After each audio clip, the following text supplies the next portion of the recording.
ಯನಮರೇಪಲ್ಲಿ cross ಬಳಿ ಅನುಮಾನಾಸ್ಪದವಾಗಿ ವ್ಯಕ್ತಿಯ ಶವ ಪತ್ತೆ. ಕೋಲಾರ ಜಿಲ್ಲೆಯ ಶ್ರೀನಿವಾಸಪುರ ತಾಲೂಕಿನ ಯನಮರೇಪಲ್ಲಿ ಕ್ರಾಸ್ ಸಮೀಪ ಇಂದು ಅತ್ಯಂತ ಭೀಕರ ಹಾಗೂ ಅನುಮಾನಾಸ್ಪದ ರೀತಿಯಲ್ಲಿ ವ್ಯಕ್ತಿಯೊಬ್ಬನ ಶವ ಪತ್ತೆಯಾಗಿದ್ದು ಸ್ಥಳೀಯರಲ್ಲಿ ಆತಂಕ ಮೂಡಿಸಿದೆ. ಯನಮರೇಪಲ್ಲಿ ಕ್ರಾಸ್ ಬಳಿ ಕುರಿ ಮೇಯಿಸಲು ಹೋಗಿದ್ದ ಕುರಿಗಾಹಿಗಳಿಗೆ ಈ ಶವ ಮೊದಲು ಕಾಣಿಸಿಕೊಂಡಿದೆ. ತಕ್ಷಣವೇ ಅವರು ಶ್ರೀನಿವಾಸಪುರ ಪೊಲೀಸರಿಗೆ ಮಾಹಿತಿ ನೀಡಿದ್ದಾರೆ. ವಿಷಯ ತಿಳಿಯುತ್ತಿದ್ದಂತೆ ಸ್ಥಳಕ್ಕೆ ಧಾವಿಸಿದ ಪೊಲೀಸರು ಪರಿಶೀಲನೆ ನಡೆಸಿದ್ದಾರೆ.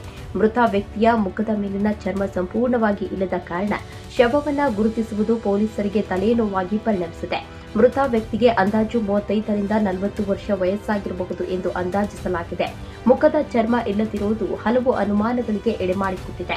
ಇದು ಉದ್ದೇಶಪೂರ್ವಕ ಕೊಲೆಯೇ, ಗುರುತು ಸಿಗಬಾರದೆಂದು ಹಂತಕರು ಮುಖದ ಚರ್ಮ ಸುಲಿದಿದ್ದಾರೆಯೇ ಅಥವಾ ಮೃತದೇಹ ಹಳೆಯದಾಗಿ ಪ್ರಾಣಿಗಳು ಈ ರೀತಿ ಮಾಡಿವೆಯೇ ಎಂಬ ಪ್ರಶ್ನೆಗಳು ಕಾಡ್ತಾ ಇವೆ. ಸದ್ಯಕ್ಕೆ ಶ್ರೀನಿವಾಸಪುರ ಪೊಲೀಸರು ಶವವನ್ನು ವಶಕ್ಕೆ ಪಡೆದಿದ್ದು ಮೃತರ ವಾರಸುದಾರರ ಪತ್ತೆಗಾಗಿ ತನಿಖೆ ಚುರುಕುಗೊಳಿಸಿದ್ದಾರೆ. ಸುತ್ತಮುತ್ತಲಿನ ಪೊಲೀಸ್ ಠಾಣೆಗಳಲ್ಲಿ ದಾಖಲಾಗಿರುವ ನಾಪತ್ತೆ ಪ್ರಕರಣಗಳ ಬಗ್ಗೆಯೂ ಮಾಹಿತಿ ಸಂಗ್ರಹಿಸಲಾಗುತ್ತಿದೆ.